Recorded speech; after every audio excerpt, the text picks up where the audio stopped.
ಶ್ರೋತೃಗಳೇ ನಮಸ್ಕಾರ. ಅಂತರವಾಣಿ ಸಮುದಾಯ ರೇಡಿಯೋ ಕೇಂದ್ರದಿಂದ ನಾನು ತಮ್ಮೊಂದಿಗೆ ಮಾತಾಡ್ತಾ ಇದ್ದೇನೆ, ಶಿವರಾಜ್ ಶಾಸ್ತ್ರಿ. ಎಂದಿನಂತೆ ನಮ್ಮ ಆರೋಗ್ಯವಾಣಿ ಕಾರ್ಯಕ್ರಮದಲ್ಲಿ ಇವತ್ತು ಒಬ್ಬ ವಿಶೇಷ ತಜ್ಞ ವೈದ್ಯರು ನಮ್ಮಲ್ಲಿಗೆ ಆಗಮಿಸಿದ್ದಾರೆ.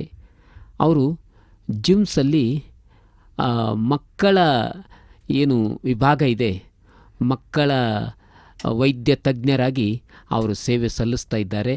ಅವರೇ ಡಾಕ್ಟರ್ ಜ್ಯೋತಿ ಸಾಗರ್ ಮೇಡಮ್ ಇದ್ದಾರೆ. ಜ್ಯೋತಿ ಸಾಗರ್ ಮೇಡಮ್ ಅವರು ಇವತ್ತು ತಮ್ಮೊಂದಿಗೆ ಒಂದು ಬಹಳ ಮಹತ್ವದ ವಿಷಯವನ್ನು ಕುರಿತಾಗಿ ಮಾತಾಡ್ತಾರೆ.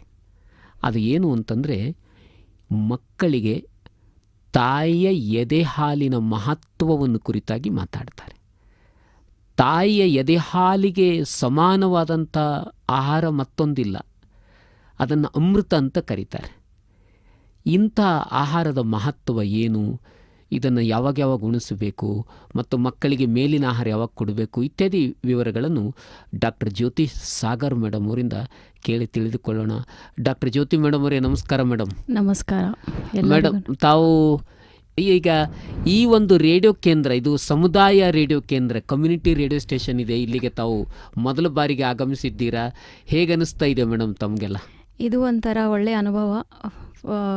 ಯಾವಾಗಲೂ ಈ ಥರ ನಾನು ಮಾಡಿರಲಿಲ್ಲ.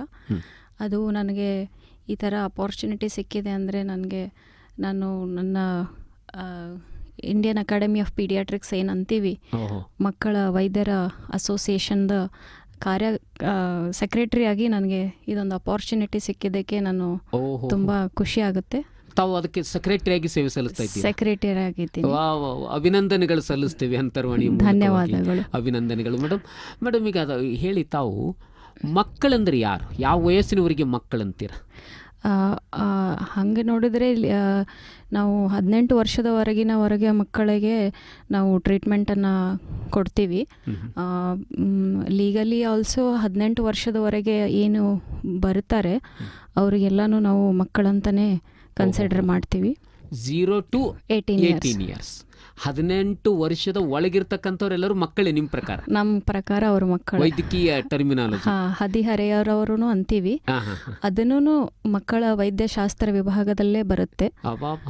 ಸೊ ಹದಿಹರೆಯರು ಅಂತ ಏನಂತೀವಿ, ಅಡೋಲಸೆಂಟ್ ಅಂತ ಏನಂತೀವಿ, 11ರಿಂದ 19 ವರ್ಷನೂ ಸಹ ಈ ವಿಭಾಗದಲ್ಲೇ ಅದನ್ನು ಸೇರ್ಕೊಳ್ಳುತ್ತೆ. ಅದನ್ನು ಇನ್ಫ್ಯಾನ್ಸಿ ಅಂತ ಕರೀತಾರೆ. ಶಿಶುಗಳು ಅಂದ್ರೆ ಯಾರು?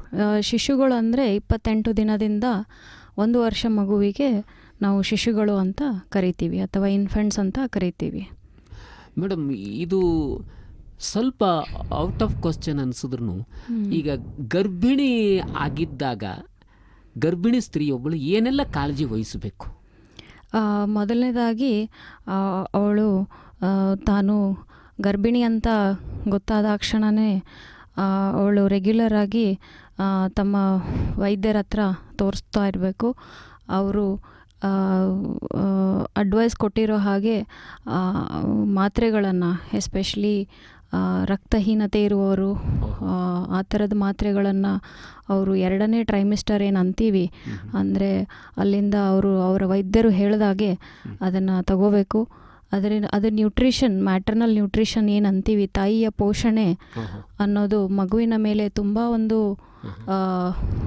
ಪರಿಣಾಮ ಇದ್ದೇ ಇರುತ್ತೆ.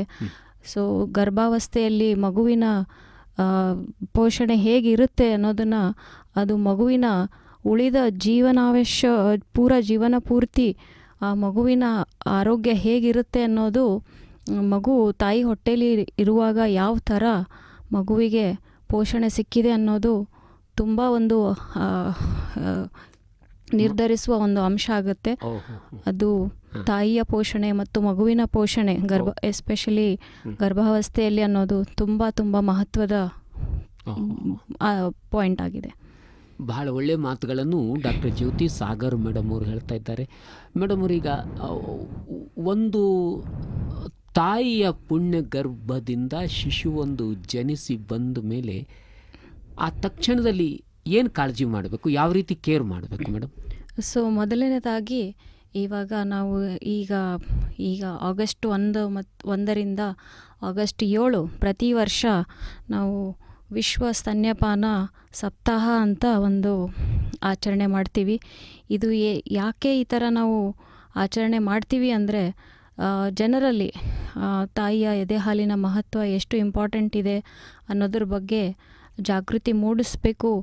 ಎಲ್ಲ ತರಹದ ಪ್ಲ್ಯಾಟ್ಫಾರ್ಮ್ ಇರಲಿ, ಸೋಷಲ್ ಮೀಡಿಯಾ ಪ್ಲ್ಯಾಟ್ಫಾರ್ಮ್ ಆಗಲಿ, ಅಥವಾ ತಾಯಂದಿರಿಗೆ ಹತ್ರ ಹೋಗಿ ಅವರಿಗೆ ಇದ್ರ ಬಗ್ಗೆ ಎಲ್ಲ ತಿಳುವಳಿಕೆ, ತಾಯಂದಿರು, ಮನೆಯಲ್ಲಿರೋ ಮಗುವಿನ ಅಜ್ಜ ಅಜ್ಜಿಯಂದಿರು, ಅವರ ಮನೆಯಲ್ಲಿರುವ ಎಲ್ಲ ಕುಟುಂಬಸ್ಥರಿಗೂ ಸಹ ಇದ್ರ ಬಗ್ಗೆ ಅರಿವಿದ್ದಾಗ ಮಾತ್ರ ತಾಯಿ ಮಗುವಿಗೆ ಸರಿಯಾಗಿ ಹಾಲುಣಿಸಲು ಸಹಾಯ ಆಗುತ್ತೆ ಅನ್ನೋ ಒಂದು ಉದ್ದೇಶದಿಂದ ನಾವು ಈ ಸಪ್ತಾಹವನ್ನು ಆಚರಿಸ್ತೀವಿ. ಆಮೇಲೆ ಆಗಸ್ಟ್ 1ನೇ ತಾರೀಕಿನಿಂದ 7ನೇ ತಾರೀಕಿನವರೆಗೂ ಆಗಸ್ಟ್ 1 ಆಚರಣೆ ಮಾಡ್ತೀರಾ? ನಾವು ವೈದ್ಯರಾಗಿ ಈ ಕೆಲಸವನ್ನು ದಿನಾಲೂ ಮಾಡ್ತೀವಿ. ಬಟ್ ಅದಕ್ಕೂ ಒಂದು ಈಗ ಯಾವ ಥರ ನಾವು ಅಪ್ಪಂದರ ದಿನ, ಅಮ್ಮಂದರ ದಿನ ಅಂತ ಆಚರಣೆ ಮಾಡ್ತೀವಿ, ಅದೇ ರೀತಿಯಲ್ಲಿ ಇದು ಸ್ತನ್ಯಪಾನ ಸಪ್ತಾಹ ಅಂತ ಮಾಡಿದ್ರೆ ಅದು ಒಂಥರ ಕ್ಯಾಂಪೇನ್ ಮೋಡಲ್ಲಿ ನಾವು ಅವೇರ್ನೆಸ್ ಕ್ರಿಯೇಟ್ ಮಾಡ್ತೀವಿ. ವೈದ್ಯರಾಗಿ ಅದು ನಮ್ಮ ದಿನದ ಕರ್ತವ್ಯ. ಎದೆ ಹಾಲಿನ ಮಹತ್ವ ಹೇಳೋದು, ಹೊಸದಾಗಿ ಮಗು ಹುಟ್ಟಿರೋ ಎಲ್ಲ ತಾಯಂದರಿಗೂ ಅದನ್ನು ನಾವು ಮಾಡ್ತಾ ಇರ್ತೀವಿ. ಬಟ್ ಈ ಸಪ್ತಾಹದ ಮೂಲಕ ಇನ್ನೂ ಜಾಸ್ತಿ ಅರಿವು ಆಗಲಿ ಅನ್ನೋ ಒಂದು ಉದ್ದೇಶದಿಂದ ಮಾಡ್ತಾ ಇರೋದು. ಸ್ತನ್ಯಪಾನ ಸಪ್ತಾಹ ಅಂತ ಆಚರಣೆ ಮಾಡ್ತಾ ಇದ್ದಾರೆ ಆಗಸ್ಟ್ 1ನೇ ತಾರೀಕಿನಿಂದ 7ನೇ ತಾರೀಕಿನವರೆಗೂ. ಮೇಡಮ್ ಭಾಳ ಒಳ್ಳೆ ಮಾತು ಹೇಳಿದ್ರು. ವೈದ್ಯರಾಗಿ ಇದು ನಮ್ಮ ಕರ್ತವ್ಯ ಇದೆ, ಇದರ ಅರಿವನ್ನು ಮೂಡಿಸುವುದು, ಎಲ್ಲ ಸಮುದಾಯದ ಜನರ ಸಮೀಪಕ್ಕೆ ಹೋಗಬೇಕು ಈ ವಿಚಾರ ಅಂತ ಹೇಳ್ತಾ ಇದ್ದಾರೆ. ಇದು ಒಂದು ಪ್ಲಾಟ್ಫಾರ್ಮ್, ವೇದಿಕೆ, ಬೇರೆ ಬೇರೆ ವೇದಿಕೆಗಳಿಂದ ಅವರು ಪ್ರಯತ್ನ ಮಾಡ್ತಾ ಇದ್ದಾರೆ. ಇದು ಅಂತರ್ವಾಣಿ ಸಮುದಾಯ ರೇಡಿಯೋ ಕೇಂದ್ರನೂ ಕೂಡ ಒಂದು ವೇದಿಕೆ ಆಗ್ತಾ ಇದೆ. ಇಲ್ಲಿ ಅನೇಕ ತಜ್ಞ ವೈದ್ಯರು ಬಂದು ಈಗಾಗಲೇ ಅನೇಕ ವಿಷಯಗಳನ್ನು ತಿಳಿಸಿಕೊಟ್ಟಿದ್ದಾರೆ. ಈಗ ಡಾಕ್ಟರ್ ಜ್ಯೋತಿ ಸಾಗರ್ ಮೇಡಮ್ ಅವರಿಗೆ ಜನನ ಕೆಲವೊಂದು ಅಭಿಪ್ರಾಯಗಳು ಹೀಗಿವೆ. ಜನಿಸಿದ ಕೂಡಲೇ ಮಗುವಿಗೆ ತಾಯಿ ಎದೆ ಹಾಲು ಕುಡಿಸಬೇಕು ಅಂತ ಕೆಲವರು ಅಂತಾರೆ, ಕುಡಿಸಬಾರ್ದು ಅಂತ ಕೆಲವು ಒಂದು ಅಭಿಪ್ರಾಯಗಳಿದ್ದು, ಇದು ಯಾವ್ದು ಸತ್ಯ? ಯಾವಾಗ ಹಾಲು ಉಣಿಸೋಕ್ಕೆ ಶುರು ಮಾಡಬೇಕು ತಾಯಿ? ಇದು ಬಹಳ ಮುಖ್ಯವಾದ ಪ್ರಶ್ನೆ ಕೇಳಿದ್ದೀರಾ. ಬಿಕಾಸ್ ಯಾಕಂದರೆ ಜಾಸ್ತಿ ನಮ್ಮ ಪ್ರದೇಶದಲ್ಲಿ ನಾವು ಯಾವ ಥರ ನೋಡ್ತಾ ಇರೋದು, ನಾವು ಎಷ್ಟು ಇನ್ನೂ ಅಜ್ಞಾನ ಇದೆ, ಅನಕ್ಷರತೆ ಇದೆ ಅನ್ನೋದಕ್ಕೆ ಒಂದೊಂದು ಸಾರಿ ತುಂಬ ಬೇಜಾರಾಗುತ್ತೆ. ತಾಯಿ ಮಗುವಿಗೆ ಜನನ ನೀಡಿದಾಕ್ಷಣ ವಿಶ್ವ ಆರೋಗ್ಯ ಸಂಸ್ಥೆ ಮತ್ತು ಯುನಿಸೆಫ್ ಹೇಳುತ್ತೆ 1 ಗಂಟೆ ಒಳಗಾಗಿ ಹಾಲು ಕುಡಿಸ್ಲೇಬೇಕು ಅಂತ. ಅಂದರೆ ಎಷ್ಟು ಸಂಸ್ಥೆ ಹೇಳ್ತದೆ, ವಿಶ್ವ ಆರೋಗ್ಯ ಸಂಸ್ಥೆ ಮತ್ತು ಯುನಿಸೆಫ್ ಆ್ಯಂಡ್ BPNI ಅಂತಲೂ ಬೇರೆ ಆರ್ಗನೈಜೇಷನ್ಸು ಇದೆ. ಎಲ್ಲ ಆರ್ಗನೈಜೇಷನ್ದು ಒಂದು ರೆಕಮೆಂಡೇಶನ್ ಏನಂದರೆ, ಮಗು ಹುಟ್ಟಿದಾಕ್ಷಣ 1 ಗಂಟೆ ಒಳಗಾಗಿ ಅಥವಾ ಎಷ್ಟು ಬೇಗ ಆಗುತ್ತೆ ಅಷ್ಟು ಬೇಗ ತಾಯಿಯ ಹಾಲನ್ನು ಕುಡಿಸಲು ಪ್ರಯತ್ನ ಮಾಡಿಸ್ಬೇಕು ಅಂತ ಹೇಳುತ್ತೆ.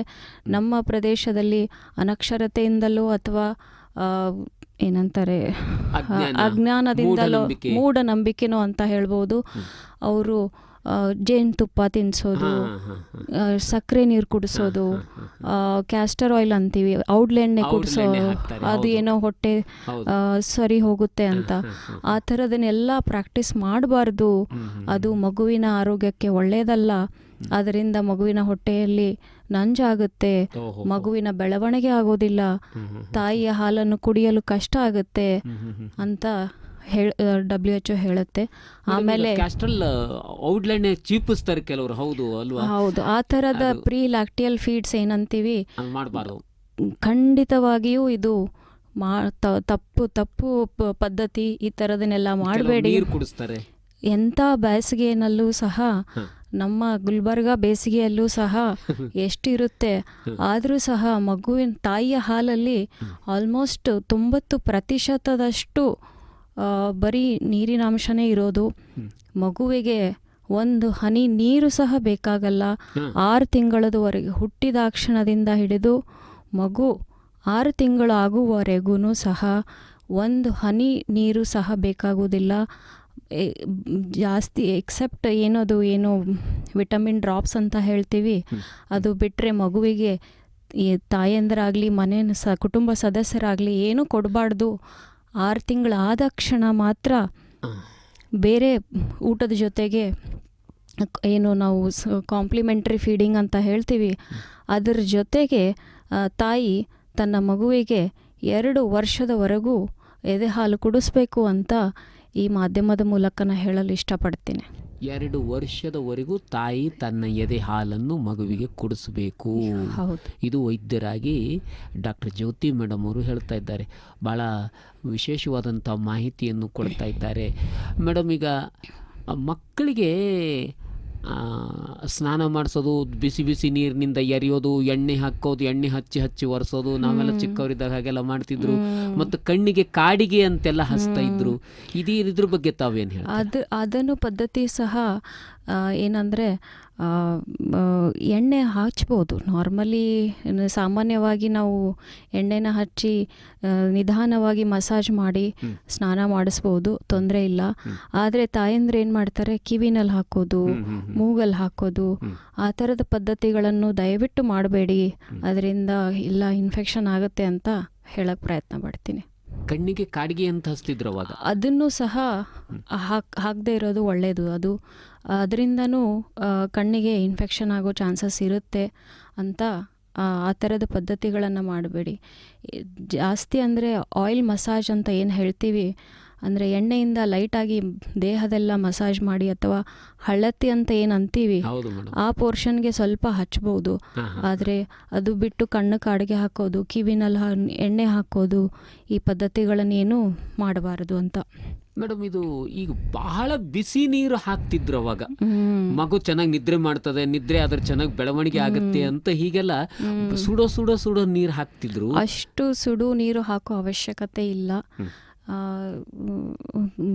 ಲೂಕ್ವಾಮ್ ವಾಟರ್ ಏನಂತೀವಿ, ಅಂದರೆ ಉಗುರು ಬೆಚ್ಚು ವಾಟರ್ನ ಹಾಕಿದ್ರೆ ಸರಿ ಹೋಗುತ್ತೆ. ಅಷ್ಟು ಹಾಕೋದ್ರಿಂದ ಸ್ಕಿನ್ ಬರ್ನ್ಸ್ ಆಗೋ ಚಾನ್ಸಸ್ಸು ಇರುತ್ತೆ. ಮಗುವಿನ ಚರ್ಮ ತುಂಬ ನಾಜೂಕಾದ ಸ್ಥಿತಿನಲ್ಲಿರುತ್ತೆ. ಅಷ್ಟು ಬಿಸಿ ನೀರು ಹಾಕೋದು ಪದ್ಧತಿ ಬೆಳೆಸ್ಕೋಬೇಡಿ. ಹೌದಲ್ಲ? ಓಹೋ.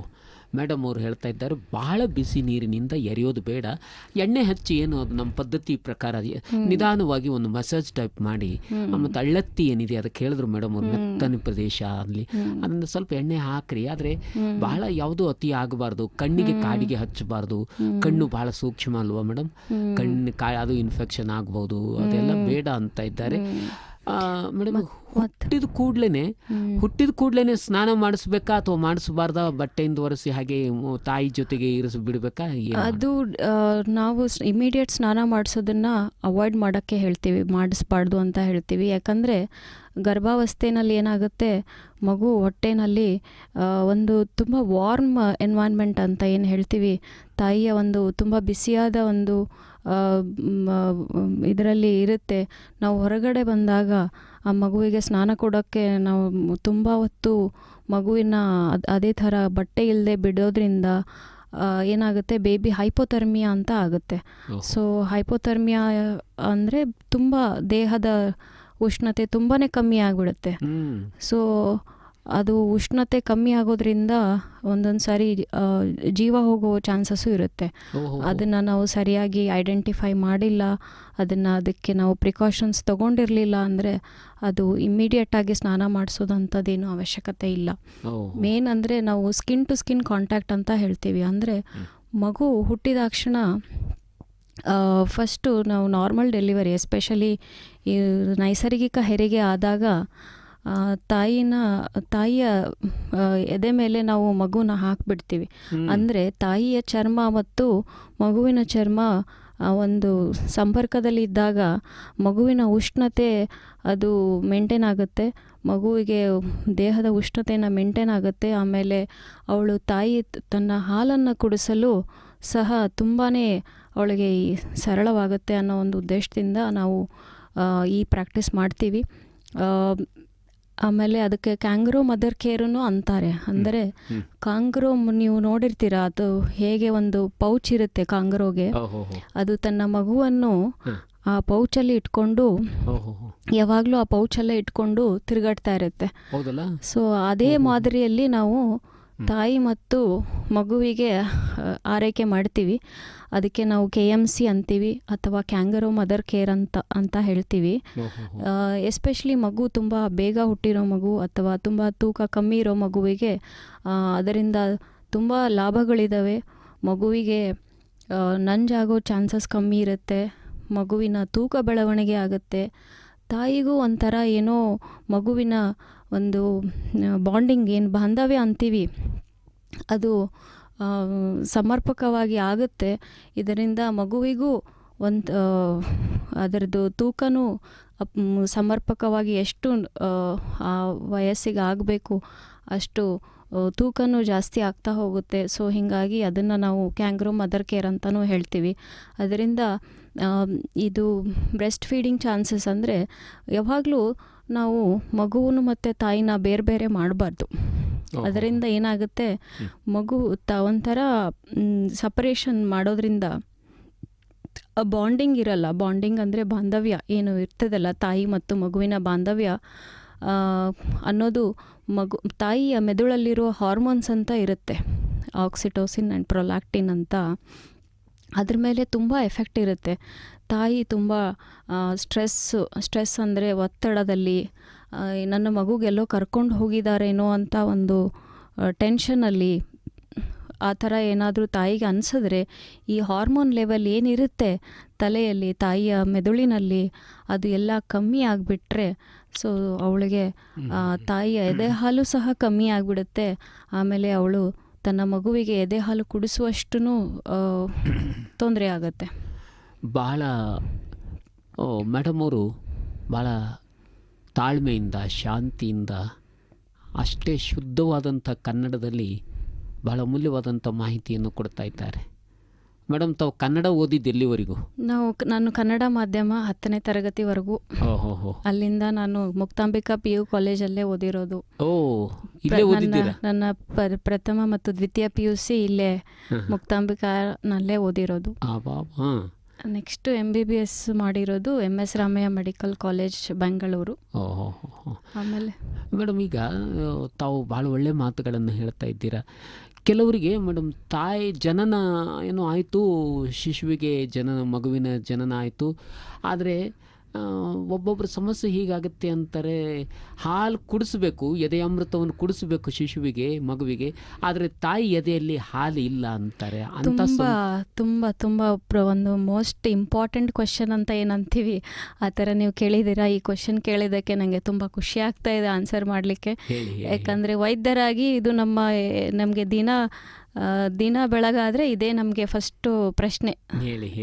ತಾಯಂದಿರ ಜೊತೆ ಆ ಕೂಸಿನ ಅಜ್ಜ ಅಜ್ಜಿ ತಂದೆ ಅವ್ರ ಜೊತೆ ಯಾರು ಇರ್ತಾರೆ ಅವರು ಯಾವಾಗಲೂ ಇದೊಂದು ಒಂಥರ ಏನೋ ಹಾಲು ಬರ್ತಾ ಇಲ್ಲ, ಹಾಲು ಸರಿ ಹೋಗ್ತಾ ಇಲ್ಲ ಅನ್ನೋ ಒಂದು ಕ್ವೆಶನ್ ಯಾವಾಗಲೂ ಅವ್ರಿಗೆ ಅನಿಸ್ತಾ ಇರುತ್ತೆ. ಅದಕ್ಕಾಗಿ ಅವರು ಬೇರೆ ಆಪ್ಷನ್ಗೆ ಬೇಗ ಬಿದ್ದುಬಿಡ್ತಾರೆ, ಬೇರೆ ಆಪ್ಷನ್ಗೆ ಹೋಗ್ಬಿಡ್ತಾರೆ. ಸೊ ನನಗೇನಂತೀನಿ, ಫಸ್ಟ್ ಕ್ವೆಶನ್ನು, ನಿಮ್ಗೆ ಹೇಗೆ ಗೊತ್ತಾಯಿತು ಹಾಲು ಕಮ್ಮಿ ಆಗಿದೆ ಅಂತ ನಿಮಗೆ ಹೇಗೆ ಗೊತ್ತಾಗ್ತಾ ಇದೆ ಅಂತಂದರೆ ಅವ್ರ ಹತ್ರ ಆನ್ಸರ್ ಇರೋದಿಲ್ಲ. ಸೊ ನಾನು ವೈದ್ಯರಾಗಿ ಏನು ಹೇಳೋಕೆ ಇಷ್ಟಪಡ್ತೀನಿ ಅಂದರೆ, ಮಗುವಿನ ಹೊಟ್ಟೆಯದು ಗಾತ್ರ ತುಂಬ ಚಿಕ್ಕದಿರುತ್ತೆ. ಒಂದು ಸ್ಮಾಲ್ ಶೇಂಗಾ ಅಂತ ಹೇಳ್ತೀವಲ್ಲ, ಅಷ್ಟು ಕೆಪಾಸಿಟಿ ಇರುತ್ತೆ ಅಷ್ಟೇ. ಈಗ ಫಸ್ಟ್ ಮಗು ಹುಟ್ಟಿದ 2 ದಿನದಲ್ಲಿ ಬರೋದಕ್ಕೆ ನಾವು ಕೊಲೆಸ್ಟ್ರಮ್ ಅಂತ ಹೇಳ್ತೀವಿ. ಅಂದರೆ ಲಿಕ್ವಿಡ್ ಗೋಲ್ಡ್ ಅಂತಾರೆ. ಅಂದರೆ ಅದಕ್ಕೆ ಬಂಗಾರದ ದ್ರವರೂಪದ ಬಂಗಾರ ಅಂತ. ಅಂದರೆ ಅದರಲ್ಲಿರೋ ಅಷ್ಟು ರೋಗ ನಿರೋಧಕ ಶಕ್ತಿ, ಅದರಲ್ಲಿರುವಂತಹ ಆ್ಯಂಟಿ ಇನ್ಫೆಕ್ಟಿವ್ ಪ್ರಾಪರ್ಟಿ ಏನಂತೀವಿ, ಈ ಜಗತ್ತಿನಲ್ಲಿ ಯಾರೂ ಅದನ್ನು ಆ ಥರ ಯಾವ ಕಂಪನಿನೂ ಪ್ರೊಡ್ಯೂಸ್ ಮಾಡೋಕ್ಕಾಗಿಲ್ಲ. ಸೊ ನೀವು ಕನ್ನಡದಲ್ಲಿ ಗಿಣ್ಣದ ಹಾಲು ಅಂತಾರೆ, ಗಿಣ್ಣ. ಸೊ ಅದನ್ನು ಗ್ರಾಮ ಪ್ರದೇಶದಲ್ಲಿ ಜಾಸ್ತಿ ನೋಡೋದು ಅಂದರೆ ಅದನ್ನು ಹಿಂಡಬಿಟ್ಟು ಚೆಲ್ಲೋದು. ಅದನ್ನು ಮಾತ್ರ ದಯವಿಟ್ಟು ಮಾಡಬೇಡಿ. ಅದರಲ್ಲಿರೋಷ್ಟು ನಿಮಗೆ ರೋಗ ನಿರೋಧಕ ಶಕ್ತಿ ಎದ್ರಲ್ಲೂ ಇಲ್ಲ, ಯಾವ ಡಬ್ಬದಲ್ಲೂ ಇಲ್ಲ. ಅದು ಒಂದೇ ಹನಿ ಬರಲಿ, ಒಂದೇ ಚಮಚದಷ್ಟನಾದರೂ ಬರಲಿ, ಅದನ್ನು ಖಂಡಿತವಾಗಿ ನಿಮ್ಮ ಮಗುವಿಗೆ ಕುಡಿಸಿ. ಅದು ನಿಮ್ಮ ಮಗುವಿಗೆ ಕೊಡುವ ಅತ್ಯುತ್ತಮ ಉಡುಗೊರೆ ಅಂತ ನಾನು ಹೇಳೋಕ್ಕೆ ಇಷ್ಟಪಡ್ತೀನಿ. ಅದಾದಮೇಲೂ ಸಹ 3ನೇ ದಿನದಿಂದ ಬರುವಂಥದ್ದು ಟ್ರಾನ್ಸಿಷನಲ್ ಮಿಲ್ಕು ಸ್ವಲ್ಪ ತಿಳಿಯಾಗಿರುತ್ತೆ. ಬಟ್ ಅದು ಕನ್ಸಿಸ್ಟೆನ್ಸಿ ಗಿಣ್ಣದ ಹಾಲು ಭಾಳ ಚೆನ್ನಾಗಿ ಹೇಳಿದ್ರಿ. ಇದು ದ್ರವ ರೂಪದ ಬಂಗಾರ ಅಂತ ಹೇಳಿದ್ರಿ. ಭಾಳ ಅದ್ಭುತವಾದಂಥ ಮಾತಿದು. ಇದು ಯಾವಾಗ ಉತ್ಪತ್ತಿ ಆಗುತ್ತೆ ತಾಯಿಯಲ್ಲಿ? ಇದು ತಾಯಿ ಆ್ಯಕ್ಚುಲಿಗೆ ಅವಳಿಗೆ ಗರ್ಭಾವಸ್ಥೆಯಲ್ಲಿರುವಾಗಲೇ ಅದು ಶುರು ಆಗಿರುತ್ತೆ. ಮಗು ಹುಟ್ಟಿದಾಕ್ಷಣ ಅದನ್ನು ನಾವು ಎಕ್ಸ್ಪ್ರೆಸ್ ಮಾಡಿನೋ ಅಥವಾ ಹಿಂಡಿನೋ ಅಥವಾ ಡೈರೆಕ್ಟಾಗಿನೋ ಕೊಡಿಸಬಹುದು. ಸೊ ತಾಯಿಯ ಹಾರ್ಮೋನ್ಸ್. ಮೇಡಮ್, ತಾವು ವೈದ್ಯರಾಗಿ ಒಬ್ಬ ಹೆಣ್ಣು ಮಗಳಾಗಿ ಮತ್ತು ಇದೇ ಮಕ್ಕಳ ಕ್ಷೇತ್ರದಲ್ಲೇ ಇರತಕ್ಕಂಥ ಅಲ್ಲಿ ನೀವು ತಾಯ್ತನವನ್ನು ತೋರಿಸ್ಬೇಕಾಗ್ತದೆ.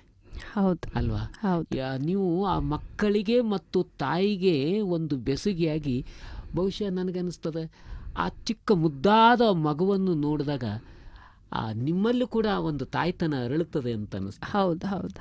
ಅಂಥ ಸಂದರ್ಭದಲ್ಲಿ ಆ ತಾಯಿಗೆ ಹಾಲು ಬರದೇ ಇದ್ರೂ ನೀವು ಸ್ವಲ್ಪ ಪ್ರಯತ್ನ ಪೂರ್ವಕವಾಗಿ ಆಕೆಗೇನೋ ಪ್ರೇರಣೆ ಕೊಟ್ಟು ಮಾಡಿ. ಅದಕ್ಕೆ ನಾನು ಹೇಳೋದೇನೆಂದರೆ, ನೀವು ವೈದ್ಯರಿಗೆ ತೋರಿಸ್ತೇನೆ ನೀವೇ ಒಂದು ಏನಂತಾರೆ ನಿರ್ಧಾರ ಮಾಡಬೇಡಿ, ತೀರ್ಮಾನಕ್ಕೆ ಬರಬೇಡಿ.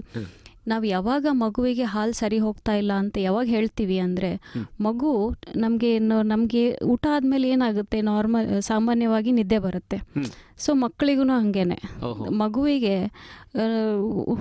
ಹಾಲು ಕುಡಿದ್ಮೇಲೆ 1.5 ಗಂಟೆಯಿಂದ 2 ಗಂಟೆವರೆಗೂ ನಿದ್ರಾವಸ್ಥೆಯಲ್ಲಿ ಇದ್ದಾನೆ ಮಗು ಅಂದರೆ ಹಾಲು ಸರಿ ಹೋಗ್ತಾ ಇದೆ ಅಂತ ಅರ್ಥ. ಯಾವುದೇ ಮಗು ಖಾಲಿ ಹೊಟ್ಟೆನಲ್ಲಿ ಮಲ್ಕೊಳ್ಳಲ್ಲ. ಆಮೇಲೆ ದಿನದ 24 ಗಂಟೆನಲ್ಲಿ ಮಗು 5ರಿಂದ 6 ಬಾರಿ ನಾವೇನು ಮೂತ್ರ ಅಂತ ಹೇಳ್ತೀವಿ, ಯೂರಿನ್ ಪಾಸ್ ಮಾಡೋದು, ಆ ಥರ ಮಾಡ್ತಾ ಇದೆ.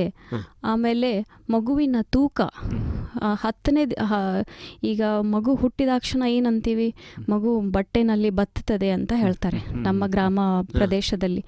ಹಾಗಂದ್ರೆ ಅದು ಕರೆಕ್ಟ್ ಇದೆ, ಸೈಂಟಿಫಿಕಲಿ ಅದು ಕರೆಕ್ಟು. ಹುಟ್ಟಿದಾಕ್ಷಣ ಮಗುವಿನ ತೂಕ ಜಾಸ್ತಿ ಆಗಲ್ಲ. 10 ದಿನದವರೆಗೂ ಮಗುವಿನ 10% ಅಷ್ಟು ವೇಟ್ ಕಮ್ಮಿ ಆಗುತ್ತೆ. ಅಂದರೆ ಕಡಿಮೆ ಆಗುತ್ತೆ. ಈಗ ಮಗು ಹುಟ್ಟಿದಾಗ 3 kg ಹುಟ್ಟಿದಂದ್ರೆ 300 ಗ್ರಾಮ್ ಅಷ್ಟು ಮೊದಲು ಕಮ್ಮಿ ಆಗುತ್ತೆ. 10-14 ದಿನವರೆಗೂ ಸಹ ಕಮ್ಮಿ ಆಗುತ್ತೆ. ಅವಾಗ ಹೌದ್ರಿ, ಯಾಕೋ ಮಗು ಕಡಿಮೆ ಆಯ್ತು ಅಂತ ಎದೆ ಹೊಡ್ಕೊಳ್ತಾರೆ. ಅದು ಸಾಮಾನ್ಯವಾಗಿ ಎಲ್ಲ ಮಕ್ಕಳಿಗೆ ಆಗುತ್ತೆ. ಅದರಿಂದ ಪೋಷಕರು ಏನು ಅಂಜೋಂಥ ಸ್ಥಿತಿ ಇಲ್ಲ. 10 ದಿನದ ಮೇಲೆ 14 ದಿನದಲ್ಲಿ ನೀವು ಮಗುವಿನ ತೂಕ ಪರೀಕ್ಷೆ ಮಾಡಿಸಿದ್ರೆ ಮಗು ಹುಟ್ಟಿದಾಗ ಎಷ್ಟಿರುತ್ತೋ ಅಷ್ಟೇ ಇರುತ್ತೆ. 14 ದಿನದ ಆದಮೇಲೆ ದಿನಕ್ಕೆ 30 ಗ್ರಾಮ್ನಷ್ಟು ತೂಕ ಜಾಸ್ತಿ ಆಗ್ತಾ ಹೋಗುತ್ತೆ. ಸೊ ಇವೆಲ್ಲ ಆಗ್ತಾ ಇದೆ ಮಗುವಿನಲ್ಲಿ ಅಂದರೆ ಪೋಷಕರು ಅದ್ರ ಬಗ್ಗೆ ಚಿಂತೆ ಮಾಡಬೇಡಿ. ನಮಗೆ ಹಾಲು ಬರ್ತಾ ಇಲ್ಲ ಅಂತ ನೀವು ಹೇಳ್ತಾ ಇದ್ರೆ ಏನಾಗುತ್ತೆ ಗೊತ್ತಾ, ತಾಯಿಗೆ ಒಂಥರ ಕಾನ್ಫಿಡೆನ್ಸ್ ಅಂತೀವಲ್ಲ, ಏನಂತಾರೆ ಅದಕ್ಕೆ, ಆತ್ಮವಿಶ್ವಾಸ. ತೊಂದರೆ ಇದೆ, ನನ್ನ ಮಗುವಿಗೆ ನಾನು ಹಾಲು ಕುಡ್ಸೋಕೆ ಆಗ್ತಾ ಇಲ್ಲ ಅನ್ನೋದೊಂದು ಅವಳು ತಲೆನಲ್ಲಿ ಗೀಳು ಉಳಿತಂದರೆ ಅದ್ರದ್ದು ಎಫೆಕ್ಟು ಹಾರ್ಮೋನ್ಸ್ ಮೇಲೆ ಇರುತ್ತೆ. ಆಕ್ಸಿಟೋಸಿನ್ ಆ್ಯಂಡ್ ಪ್ರೊಲ್ಯಾಕ್ಟಿನ್ ಏನು ಅಂತೀವಿ, ಅದು ತುಂಬ ಸೆನ್ಸಿಟಿವ್ ಹಾರ್ಮೋನ್ಸ್ ಅಂತ ಹೇಳಕ್ಕೆ ಇಷ್ಟಪಡ್ತೀನಿ. ನಾವು ಈ ಥರ ನನ್ನ ಮಗು ಕುಡ್ಸೋಕೆ ಆಗ್ತಾ ಇಲ್ಲ, ಹಾಲು ಬರ್ತಾ ಇಲ್ಲ ಅಂತ ಹೇಳ್ತಾ ಹೋದರೆ ಅದು ಬರೋ ಹಾಲು ಸಹ ಕಮ್ಮಿ ಆಗಿಬಿಡುತ್ತೆ. ಸೊ ಮಗುವಿನ ತೂಕ ಜಾಸ್ತಿ ಆಗ್ತಾ ಇದೆ, ಮಗು ಚೆನ್ನಾಗಿ ನಿದ್ದೆ ಮಾಡ್ತಾ ಇದೆ, ಮಗುವಿಗೆ ಮತ್ತು ಮೂತ್ರ ದಿನಕ್ಕೆ 5ರಿಂದ 6 ಬಾರಿ ಮೂತ್ರ ಮಾಡ್ತಾ ಇದೆ ಅಂದರೆ ಅದು ತಾಯಿನಲ್ಲಿ ಬರೋಷ್ಟು ಎಷ್ಟು ಹಾಲು ಬರ್ತಾ ಇದೆ, ಅದು ಮಗುವಿಗೆ ಸರಿ ಹೋಗ್ತಾ ಇದೆ. ಪೋಷಕರು ಏನು ಚಿಂತೆ ಮಾಡೋ ಅವಶ್ಯಕತೆ ಇಲ್ಲ ಅಂತ ಹೇಳ್ತೀನಿ ನಾನು. ತಾವು ತುಂಬ ಚೆನ್ನಾಗಿ ಅಧ್ಯಯನ ಮಾಡಿದ್ದೀರಾ. ಈ ಕ್ಷೇತ್ರ ನೀವಾಗಿ ಆರಿಸಿಕೊಂಡಿದ್ದ, ತಾನಾಗಿ ಬಂದಿದ್ದ? ನನಗೆ ಮೊದಲಿಂದನೂ ಮಕ್ಕಳ ವೈದ್ಯಶಾಸ್ತ್ರ ಅಂದರೆ ಯಾವಾಗಲೂ ಇಷ್ಟ ಇರ್ತಿತ್ತು. ನನ್ನ MBBS ದಿನಗಳಿಂದಲೂ ನನಗೆ ಇದರಲ್ಲಿ ಸ್ವಇಚ್ಛೆಯಿಂದ ಬಂದಿರೋದು. ನಾನು ಒಂದು ಒಳ್ಳೆಯ ವಿದ್ಯಾರ್ಥಿ, ಅಂದರೆ ತಾಲೂಕಾಗೆ ಫಸ್ಟು ರ್ಯಾಂಕ್ ಬಂದವಳು. ಸೊ ಅವಾಗಿಂದನೂ ನನಗೆ ಸ್ವಲ್ಪ ಇಂಟ್ರೆಸ್ಟ್ ಇದೆ ಮಕ್ಕಳ ವೈದ್ಯಶಾಸ್ತ್ರದಲ್ಲಿ. ಓಹೋ ಮೇಡಮ್, ಈಗ ಕೆಲವರು ಆಕಳ ಹಾಲು ಕುಡಿಸ್ತಾರೆ. ಆಕಳ ಹಾಲು ಕೂಡ ಭಾಳ ಪವಿತ್ರ ಅಂತ ಹೀಗೆಲ್ಲ ಅದು ಒಂದು ಅಮೃತ ಅನ್ನೋ ಭಾವನೆ ಇದೆ. ಬೇರೆ ಬೇರೆ ಹಾಲು ಬೇಡ, ಆಕಳ ಹಾಲು ಕುಡಿಸ್ರಿ ಅಂತ ಒಂದು ಸಬ್ಸ್ಟಿಟ್ಯೂಟ್ ಆಗಿ ಪರ್ಯಾಯವಾಗಿ ಆಕಳ ಹಾಲು ಕುಡಿಸ್ಬೋದು ಅಂತಂತಾರೆ. ಇದ್ರ ಬಗ್ಗೆ ವೈದ್ಯರಾಗಿ ತಮ್ಮ ಅಭಿಪ್ರಾಯ ಏನು? ಈಗ ನಾವು ಹೇಳ್ತೀವಿ ಫಸ್ಟ್ ಆಪ್ಷನ್, ಫಸ್ಟ್ ಏನಂತಾರೆ, ತಾಯಿಗೆ ಮಗುವಿಗೆ ಬೇಕಾಗಿರೋದು ತಾಯಿಯ ಎದೆ ಹಾಲು ಬಿಟ್ಟರೆ ನಾವು ಯಾವುದನ್ನು ನಾವು ಕುಡಿಸಿ ಅಂತ ಹೇಳೋದಿಲ್ಲ. ಈಗ ವೈದ್ಯಕೀಯ ಒಂದು ಸ್ಥಿತಿನ ಇರುತ್ತೆ. ಒಂದೊಂದು ಸರಿ ತಾಯಿಗೆ ಕ್ಯಾನ್ಸರ್ ಟ್ರೀಟ್ಮೆಂಟ್ ಸ್ಟಾರ್ಟ್ ಆಗಿರುತ್ತೆ, ಅಥವಾ ತಾಯಿಗೆ ಏನೋ HIV ಆಗಿರುತ್ತೆ, ಅಥವಾ ಟ್ಯೂಬರ್ಕ್ಯುಲೋಸಿಸ್ ಕ್ಷಯ ರೋಗ ಅಂತ ಹೇಳ್ತೀವಿ, ನೋಡಿದ್ದೀವಿ.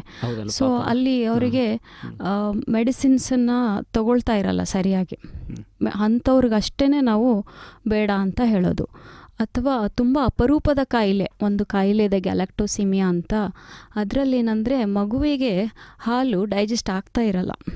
ಅದೊಂದು 3-4 ಕಂಡೀಷನ್ ಬಿಟ್ಟರೆ ನಾವು ಯಾವಾಗ್ಲೂ ಸಹ ತಾಯಿಗೆ ಹಾಲು ಕುಡಿಸ್ಬೇಡಿ ಅಂತ ನಾವು ಹೇಳೋದೇ ಇಲ್ಲ. ಅಂಥ ಸ್ಥಿತಿನಲ್ಲಿ ನಾವು ನೆಕ್ಸ್ಟ್ ಆಪ್ಷನ್ ಏನಂದರೆ, ನೆಕ್ಸ್ಟ್ ಒಂದು ಮಗುವಿಗೆ ಹೇಗೆ ಕುಡಿಸೋದು ಅಂತ ಅಂದರೆ ಪ್ಯಾಸ್ಚರೈಸ್ಡ್ ಡೋನರ್ ಮಿಲ್ಕ್ ಅಂತ ಹೇಳ್ತೀವಿ. ಅಂದರೆ ಈಗ ದೊಡ್ಡ ಸಿಟಿನಲ್ಲಿ, ಬೇರೆ ಬೇರೆ ಸಿಟಿನಲ್ಲಿ ಮಿಲ್ಕ್ ಬ್ಯಾಂಕ್ ಅಂತ ಇದೆ.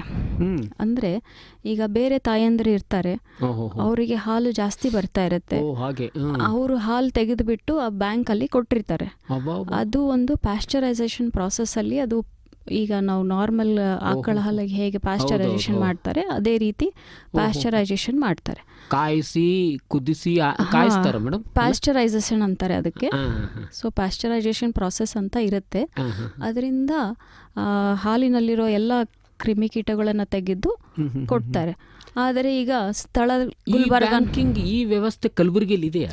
ಇನ್ನೂ ನಮ್ಮ ಜಿಮ್ಸಲ್ಲಿ ಆಗ್ತಾ ಇದೆ, ಪ್ರಾಸೆಸ್ಸಲ್ಲಿ ಇದೆ. ಇನ್ನೂ ಸ್ವಲ್ಪ ದಿನಗಳಲ್ಲಿ ಅದನ್ನು ಒಳ್ಳೆ ವಿಷಯ ಹೇಳಿದ್ರೆ, ಹಾಲಿನ ಈ ಮಿಲ್ಕ್ ಡೈರಿ ಅಂತ ಎಲ್ಲ ಈಗ ನಾವು ಬ್ಲಡ್ ಬ್ಯಾಂಕ್ ಅಂತ ಹೆಂಗೆ ಹೇಳ್ತೀವಿ ಅದೇ ಮಾದರಿಯಲ್ಲಿ ಮಿಲ್ಕ್ ಬ್ಯಾಂಕ್ ಅಂತಾನೂ ಒಂದು ಇದೆ. ಸೊ ಈಗ ಒಂದು ವೇಳೆ milk bank, human milk bank, human milk bank ಅಂತ ಹೇಳ್ತಾರೆ.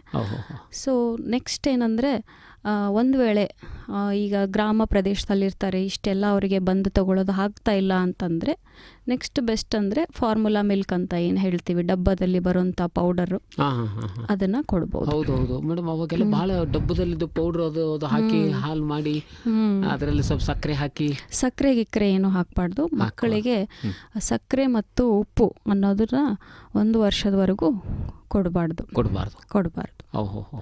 6 ತಿಂಗಳವರೆಗೂ ತಾಯಿಯ ಎದೆ ಹಾಲು ಮಾತ್ರ. 6 ತಿಂಗಳಾದಮೇಲೆ ರಾಗಿ ಮಾಲ್ಟ್ ಅಂತ ಏನು ಹೇಳ್ತೀವಿ, ಅಕ್ಕಿ ಗಂಜಿ ಅಂತ ಏನು ಹೇಳ್ತೀವಿ, ಮನೆಯಲ್ಲಿ ಮಾಡಿರುವಂತಹ ಪದಾರ್ಥಗಳನ್ನೇ ಯೂಸ್ ಮಾಡಿ, ಹೊರಗಡೆಯಿಂದ ರೆಡಿಮೇಡ್ ಪ್ಯಾಕೆಟಲ್ಲಿ ಇರೋದನ್ನು ಹಾಕಬೇಡಿ ಅಂತ ಹೇಳ್ತೀವಿ. ಮೇಡಮ್, ಈಗ ನಾನು ಅನೇಕ ಈಗ ಬೇರೆ ಬೇರೆ ಕಾಳೆಲ್ಲ ನಾನಾ ರೀತಿ ಹೆಸರು ಕಾಳು ಅದು ಇದು ಅದರದೊಂದು ಪೌಡರ್ ಮಾಡಿ ಇಟ್ಕೊಳ್ತಾರೆ ಅನೇಕ ತಾಯಿಯಂದಿರು. ಚೆನ್ನಾಗಿ ಅದನ್ನು ಹುರಿದು ಮಾಡಿ ಅದಕ್ಕೆಲ್ಲ ಏನು ಇದು ಉಪಯೋಗಿಸ್ಬೋದಾ? ಅಂದರೆ ಈಗ ಸ್ಟಾರ್ಟಿಂಗ್ ಅಂದರೆ 6 ತಿಂಗಳು ಆದಮೇಲೆ ಫಸ್ಟಿಗೆ ಒಂದೊಂದನ್ನೇ ಮಿಕ್ಸ್ ಮಾಡಬೇಕು. ಯಾಕಂದರೆ ಮಗುವಿಗೆ ಯಾವ ಕಾಳಿಂದ ಪಚನ ಆಗ್ತಾ ಇಲ್ಲ, ಯಾವ ಕಾಳಿಂದ ಮಗುವಿಗೆ ಅಲರ್ಜಿ ಇದೆ ಅಂತ ನಮಗೆ ಗೊತ್ತಾಗಲ್ಲ. ಎಲ್ಲ ಮಿಕ್ಸ್ ಮಾಡಿಕೊಟ್ರೆ ಯಾವುದರಿಂದ ಪ್ರಾಬ್ಲಮ್ ಆಗ್ತಾ ಇದೆ ಅಂತ ಗೊತ್ತಾಗಲ್ಲ. ಸೊ ಏನು ಮಾಡಬೇಕು, ಫಸ್ಟು ಒಂದೊಂದನ್ನೇ ತಿಳಿಯಾದ ರೂಪದಲ್ಲಿ ಸ್ಟಾರ್ಟ್ ಮಾಡಬೇಕು. ಅಂದರೆ ಫಸ್ಟು ಈಗ ಅಕ್ಕಿ ಗಂಜಿ ಸ್ಟಾರ್ಟ್ ಮಾಡಿದ್ದೀರಾ ಅಂತಂದರೆ 1 ವಾರದವರೆಗೂ ಬರೀ ಅಕ್ಕಿ ಗಂಜಿ ಮಾತ್ರ ಹಾಕಬೇಕು. ನಿಮಗೆ ಗೊತ್ತಾಗುತ್ತೆ ಹೇಗಿದೆ ಮಗುವಿಗೆ ಪಚನ ಆಗ್ತಾ ಇದೆಯೋ, ವಾಂತಿ ಭೇದಿ ಆಗ್ತಾ ಇಲ್ಲ, ಸೊ ಮಗು ಚೆನ್ನಾಗಿ ತಗೋತಾ ಇದೆ ಅಂದರೆ ನೆಕ್ಸ್ಟು ರಾಗಿದು ಸ್ಟಾರ್ಟ್ ಮಾಡೋದು. ಮನೆಯಲ್ಲಿರೋ ಎಲ್ಲ ಥರದ ಹಿಟ್ಟಿನ ಗೋಧಿ ಹಿಟ್ಟಾಗಲಿ, ಸಜ್ಜದ ಹಿಟ್ಟಾಗಲಿ, ಜೋಳದ ಹಿಟ್ಟಾಗಲಿ ಎಲ್ಲದರದ್ದು ಥರ ತಿಳಿ ಗಂಜಿ ಮಾಡಿ 1 ವಾರದ ಗ್ಯಾಪ್ನಲ್ಲಿ ಮಗುವಿಗೆ ಹಾಕಬೇಕು.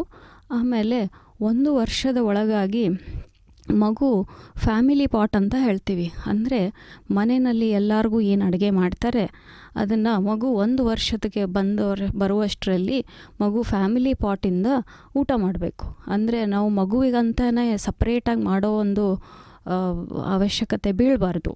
ಅಂದರೆ ಆ ಥರ ನಾವು ಪೂರ ದ್ರವ್ಯ ಪದಾರ್ಥದಿಂದ ಹಿಡಿದು ಗಟ್ಟಿ ಪದಾರ್ಥದವರೆಗೂ 1 ವರ್ಷದಲ್ಲಿ ಮಗುವಿಗೆ ಅಡ್ಜಸ್ಟ್ ಆಗೋ ಥರ ನಾವು ಮಗುವಿಗೆ ಊಟ ಮಾಡಿಸ್ಬೇಕು. ಈ ಬೇಳೆ ಕಟ್ಟು ಅಂತ ಕೊಡ್ತಾರೆ.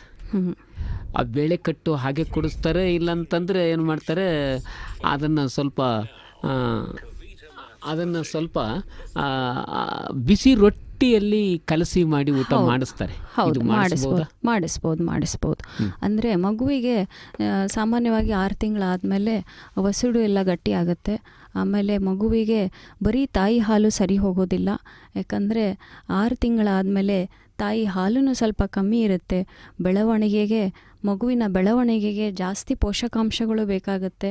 ಸೊ ಎಲ್ಲ ತರಹದ ಮನೆಯಲ್ಲಿ ನಾವು ಸಾಮಾನ್ಯವಾಗಿ ಏನೇನು ಮಾಡ್ತೀವಿ ಅದನ್ನೇ ಸ್ವಲ್ಪ ಖಾರ ಕಮ್ಮಿ ಇರೋದು, ಉಪ್ಪು ಜಾಸ್ತಿ ಇರದೇ ಇರೋಂಥದ್ದನ್ನು ನಾವು ಮಗುವಿಗೆ ತುಂಬ ಒಂದು ಮ್ಯಾಶ್ಡ್ ಫುಡ್ ಅಂತೀವಿ, ಅಂದರೆ ಕಿವುಚಿರೋ ಪದಾರ್ಥ ಏನಂತೀವಿ, ಸೆಮಿ ಸಾಲಿಡ್, ತುಂಬಾ ದ್ರವ್ಯನೂ ಅಲ್ಲ ತುಂಬ ಗಟ್ಟಿನೂ ಅಲ್ಲ, ಆ ಥರದ ಫುಡ್ಡನ್ನು ನಾವು ಮಕ್ಕಳಿಗೆ ತಿನ್ನಿಸ್ಬಹುದು ಅಂತೀರ. 6 ತಿಂಗಳ ನಂತರ. ಮೇಡಮ್, ಈಗ ತಾಯಿ ಎದೆ ಹಾಲು ಕಡಿಮೆ ಆಗುತ್ತೆ ಅಂತ ತಾವು ಹೇಳಿದ್ರೆ, ಇದು ಆಗುತ್ತೆ ಸಾಮಾನ್ಯವಾಗಿ. ತಾಯಿ ಎದೆ ಹಾಲು ಹೆಚ್ಚಾಗುವಂತೆ ಯಾವ ರೀತಿ ಆಹಾರ ತಗೊಳ್ಬೇಕು? ಏನಾದರೂ ಕಾಳು ಉಪಯೋಗಿಸ್ಬೇಕಾ, ಅಥವಾ ಅದಕ್ಕೇನಾದರೂ ನಿಮ್ಮಲ್ಲಿ ಏನಾದರೂ ಮೆಡಿಕಲ್ ಫೆಸಿಲಿಟೀಸ್ ಏನಾದರೂ ಇದೆಯಾ? ಹೇಗೆ ಏನು ಇಂಜೆಕ್ಷನು ಇತ್ಯಾದಿ ಕೆಲವರು ಹಾಗಂತಾರೆ. ಹೌದು, ಅದು ಒಂದು ತುಂಬ ಸಾಮಾನ್ಯವಾಗಿ ಕೇಳಲ್ಪಡುವ ಒಂದು ಪ್ರಶ್ನೆ.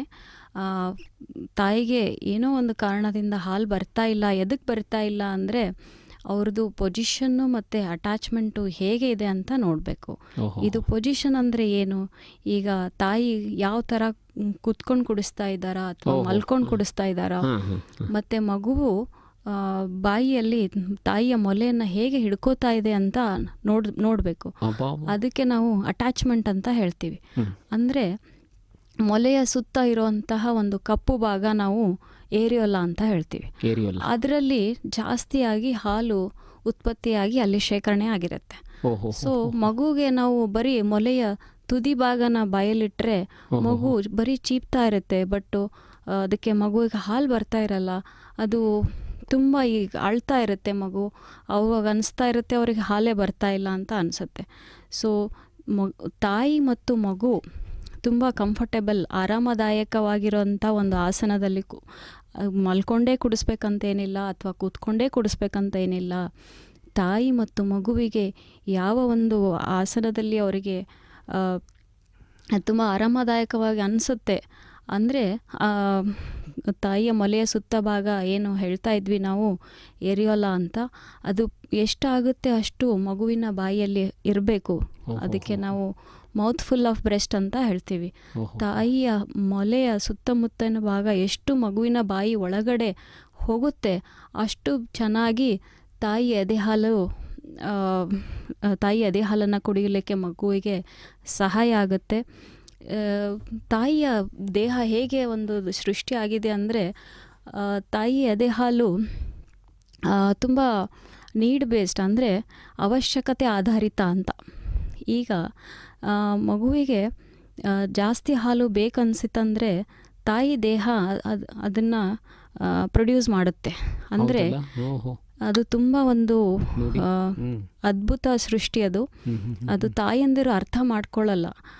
ಅದು ಏನಂದರೆ 2 ಗಂಟೆ, ಪ್ರತಿ 2 ಗಂಟೆಗೆ ತಾಯಿ ತನ್ನ 2 ಎದೆಗಳನ್ನು 2 ಬ್ರೆಸ್ಟನ್ನು ಪೂರ್ತಿಯಾಗಿ 10 ನಿಮಿಷ ಒಂದು ಕಡೆ 10 ನಿಮಿಷ ಇನ್ನೊಂದು ಕಡೆ ಕುಡಿಸೋದ್ರಿಂದ ನಾವು ಮಗುವಿಗೆ ಜಾಸ್ತಿ ಲಾಭದಾಯಕವಾಗಿರುತ್ತೆ. ಯಾಕಂದರೆ ತಾಯಿ ಎದೆ ಹಾಲಲ್ಲಿ 2 ಥರ ಇರುತ್ತೆ. ಫಸ್ಟಿಗೆ ಬರೋದು ನೀರಿನ ಅಂಶ ಜಾಸ್ತಿ ಇರುತ್ತೆ. ಅದಕ್ಕೆ ನಾವು 4 ಮಿಲ್ಕ್ ಅಂತ ಹೇಳ್ತೀವಿ. ಅಂದರೆ ತುಂಬ ಅದು ನಮಗೆ ನೀರಡಿಕೆನ ದಾಹನ ಕಮ್ಮಿ ಮಾಡುತ್ತೆ, ಮಗುವಿನ ದಾಹ ಕಮ್ಮಿ ಆಗುತ್ತೆ. ಆಮೇಲೆ ಬರೋದು ಸ್ವಲ್ಪ ಗಟ್ಟಿಯಾದ ಹಾಲು, ಸ್ವಲ್ಪ ಯೆಲ್ಲೋ ಕಲರ್ ಇರುತ್ತೆ. ಅದು ಮಗುವಿನ, ಅದರಲ್ಲಿ ಜಾಸ್ತಿ ಪ್ರೋಟೀನ್, ಕಾರ್ಬೋಹೈಡ್ರೇಟ್ಸ್ ಎಲ್ಲ ಇರುತ್ತೆ, ಫ್ಯಾಟ್ಸ್ ಇರುತ್ತೆ. ಅದರಿಂದ ಮಗುವಿನ ಹೊಟ್ಟೆ ಹಸಿವು ತುಂಬುತ್ತೆ. ಸೊ ತಾಯಂದ್ರೆ ಏನು ಮಾಡ್ತಾರೆ, ಇಲ್ಲೊಂದು 5 ನಿಮಿಷ ಕುಡಿಸೋದು, ಆ ಕಡೆ 5 ನಿಮಿಷ ಕುಡಿಸೋದ್ರಿಂದ ಬರೀ ಮಗುವಿಗೆ ತಿಳಿಯಾದಂಥ ಹಾಲು ಅಷ್ಟೇ ಹೋಗುತ್ತೆ. ಅದರಿಂದ ಮಗುವಿನ ಬೆಳವಣಿಗೆ ಆಗೋದಿಲ್ಲ. ತಾಯಂದಿರು ಅದಕ್ಕೆ ಏನು ಮಾಡಬೇಕು, ಒಂದು ಒಂದು ಬ್ರೆಸ್ಟನ್ನು ಪೂರ್ತಿಯಾಗಿ 10 ನಿಮಿಷ ಕುಡಿಸಿದ್ಮೇಲೆ ಇನ್ನೊಂದು ಮಗುವಿಗೆ ಇನ್ನೂ ಹಸಿವು ಇತ್ತು ಅಂದರೆ ಇನ್ನೊಂದನ್ನು ಸಹ ಅದೇ ಮಾದರಿಯಲ್ಲಿ 10 ನಿಮಿಷ ಕುಡಿಸ್ಬೇಕು. ಇದರಿಂದ ಮಗುವಿನ ಸಂಪೂರ್ಣ ಬೆಳವಣಿಗೆ ಆಗುತ್ತೆ. ಅಬ್ಬಾ, ಎಷ್ಟೆಲ್ಲ ವಿಷಯ ತಾವೆಲ್ಲ ತಿಳ್ಕೊಂಡಿದ್ದೀರಾ. ಇಷ್ಟೆಲ್ಲ ವಿಷಯಗಳನ್ನು ನಮ್ಮ ಮಾಧ್ಯಮದ ಮೂಲಕವಾಗಿ, ಅಂತರವಾಣಿ ಮೂಲಕವಾಗಿ ಜನರಿಗೆ ತಿಳಿಸ್ಕೊಡ್ತಾ ಇದ್ದೀರಾ. ಮೇಡಮ್, ಈಗ ಈ ಪ್ರಶ್ನೆ ಕೇಳಬೇಕೋ ಬೇಡೋ ಗೊತ್ತಿಲ್ಲ, ಆದರೆ ಕೆಲವು ಈ ಮಾಡರ್ನಿಟಿಯ ಒಂದು ಪ್ರಭಾವದಿಂದಾಗಿ ಕೆಲವು ತಾಯಂದಿರನ್ನು ಕೇಳಿ ಬರ್ತಾ ಇದೆ. ಅಂದರೆ ಇಲ್ಲ, ಮಗುವಿಗೆ ಮೇಲಿನ ಹಾಲು ಕುಡಿಸಿದ್ರೆ ಸಾಕು, ಈ ಮೊಲೆ ಮಗು ಕುಡಿಯೋದ್ರಿಂದ ಹೀಗೆ ಸ್ವಲ್ಪ ಈ ರೀತಿ ನೀವೇನು ಬಾಂಧವ್ಯ ಅಂತ ಏನು ಕರಿತಾ ಇದ್ದೀರಿ, ಆ ಬಾಂಧವ್ಯ ಎಲ್ಲೋ ಒಂದು ಕಡೆಗೆ ಈ ಸೌಂದರ್ಯ ಪ್ರಜ್ಞೆಯನ್ನು ಕಾಪಾಡಿಕೊಳ್ಬೇಕು ಅನ್ನೋ ದೃಷ್ಟಿಯಿಂದ ಎಲ್ಲೋ ಒಂದು ಕಡೆಗೆ ಆ ಬಾಂಧವ್ಯ ಕಡಿಮೆ ಆಗ್ತಾ ಇದೆ ಅನ್ನಿಸ್ತಾ ಇದೆ. ಹೌದು, ಇದು ಪ್ರಶ್ನೆ ಹೇಗೆ ತಾವು ಗ್ರಹಿಸ್ತಿರೋ ಗೊತ್ತಿಲ್ಲ, ಬಟ್ ಇರೋದು ಹೀಗಿದೆ. ಇದಕ್ಕೆ ತಾವು ಏನಂತೀರ? ಇದೆ, ಇದು ಪೂರ್ತಿ ಇಲ್ಲ ಅಂತ ನಾನು ಹೇಳೋಕ್ಕಾಗಲ್ಲ. ಯಾಕಂದರೆ ಎಷ್ಟೋ ತಾಯಂದರಿಗೆ ತಪ್ಪು ಕಲ್ಪನೆಗಳು ತುಂಬಾ ಇದೆ. ಅದರಲ್ಲಿ ಒಂದೇನು ನೀವು ಹೇಳಿದ ಹಾಗೆ, ನಮ್ಮ ಸೌಂದರ್ಯ ಏನಾದರೂ ಕಮ್ಮಿ ಆಗುತ್ತಾ ಮಗುವಿಗೆ ಹಾಲು ಕುಡಿಸಿದ್ರೆ ಅಂತ.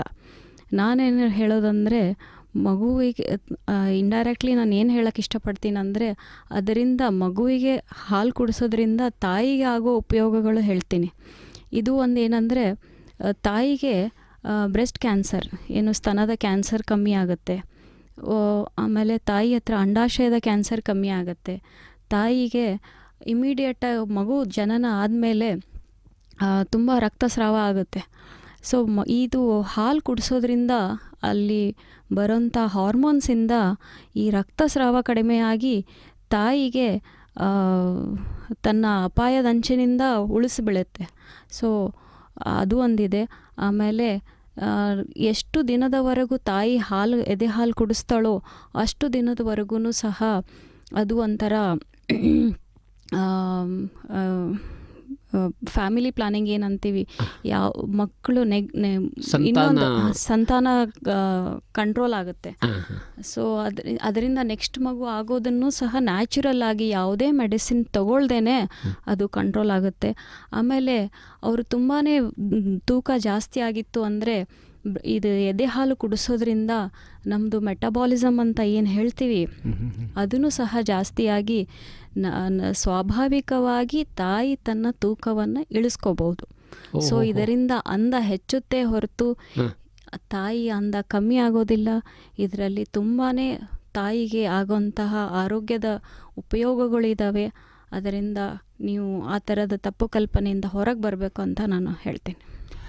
ಈ ಕೆಲವು ಸೊಪ್ಪಿನ ಪದಾರ್ಥಗಳು ಕೊಡ್ತಾರೆ ಮೇಡಮ್, ಪಲ್ಯ, ಹಸಿ ತರಕಾರಿ, ಈ ತಪ್ಪು ಮಕ್ಕಳಿಗೆ ಹೇಗೆ ಕುಡಿಸಿ ಯಾಕಂದರೆ ಅದನ್ನು ಒಳ್ಳೆ ವಿಟಮಿನ್ಸ್ ಎಲ್ಲ ಇರುತ್ತೆ ಅದರಲ್ಲಿ.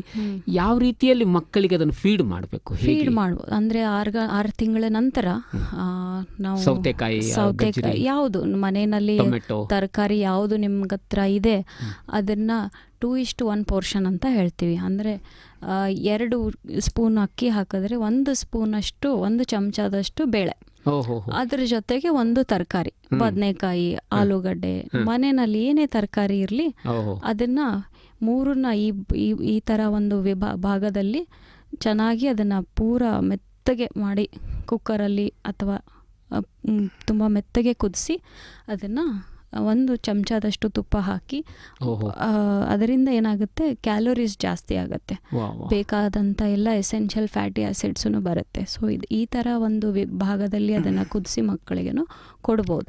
ಇನ್ನೊಂದೇನೆಂದರೆ ತಾಯಂದರಿಗೂ ಸಹ ಹಾಲು ಬರೋದಿಲ್ಲ ಅಂತ ಒಂದು ಕಂಪ್ಲೇಂಟ್ ಏನು ಹೇಳ್ತಾ ಇದ್ರಿ ನೀವು ಈ ಮೊದಲು, ಅದರಿಂದ ತಾಯಂದಿರಿಗೂ ಸಹ ಈ ಗಾರ್ಲಿಕ್ ಅಂತ ಏನು ಬೆಳ್ಳುಳ್ಳಿ ಅಂತ ಏನು ಹೇಳ್ತೀವಿ, ಮೆಂತ್ಯ ಬೀಜ ಏನಂತೀವಿ, ಮೆಂತ್ಯ ಪಲ್ಯ, ಮೆಂತ್ಯ ಬೀಜ, ಇವು ಎಲ್ಲ, ಆಮೇಲೆ ಸಾಬುದಾನ ಅಂತ ಏನು ಹೇಳ್ತೀವಿ ಅದರಿಂದನೂ ಸಹ ನ್ಯಾಚುರಲಿ ಎಲ್ಲ ಹಸಿರು ತರಕಾರಿ ಪಲ್ಯಗಳು ತಿನ್ನೋದ್ರಿಂದ ತಾಯಿಯ ಎದೆ ಹಾಲು ಜಾಸ್ತಿ ಆಗುತ್ತೆ. ತಾಯಿ ಸಹ 2 ಕಪ್ಪಿನಷ್ಟು ಹಾಲು ಕುಡಿಲೇಬೇಕು.